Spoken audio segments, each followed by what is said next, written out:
Guys, ఈరోజు బెంగళూరులోని burger king వచ్చేసాం. ఫస్ట్ అయితే మనం ఆర్డర్ పెట్టుకుందాం. ఇక్కడ మెన్యూలో మనకు కావాల్సింది యాడ్ చేసుకొని చెక్అవుట్ చేసేసుకోవడమే. ఇక్కడైతే అమౌంట్ వస్తుంది.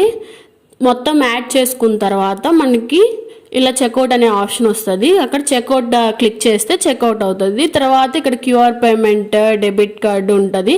ఏది కావాలంటే అది క్లిక్ చేసి సబ్మిట్ చేయడమే. ఇక్కడ టేబుల్ నెంబర్ అడుగుతారు. పక్కన ఇక్కడ సిల్వర్ కాయిల్స్ లాగా ఒకటి ఉంది కదా స్టాండ్, ఆ నెంబర్ ఇచ్చేసేసి ఇట్లా క్యూఆర్ కోడ్ వస్తుంది. మనం క్యూఆర్ స్కాన్ చేసుకొని అమౌంట్ పే చేసేయడమే. నెక్స్ట్ మనకి రిసిప్ట్ అనేది ఇస్తారు. తర్వాత నేను చెప్పా కదా ఒక స్టాండ్ లాగా ఉంటుందని, అది తెచ్చి మన టేబుల్ మీద ఇట్లా పెట్టుకుంటే వాళ్ళే మన టేబుల్ దగ్గరికి అయితే డెలివరీ చేస్తారనమాట మనం పెట్టుకున్న ఐటమ్స్. సో ఇది మనకి బెంగళూరులో గోపాల్ మాల్లో బర్గర్ కింగ్ అనమాట. మాదైతే 5 minutesలో తెచ్చిస్తారు. జస్ట్ 5 to 10 minutes వెయిట్ చేయాలంతే. సో ఇది గాయస్ టుడే వీడియో. నచ్చితే సబ్స్క్రైబ్ చేసుకోండి గాయస్.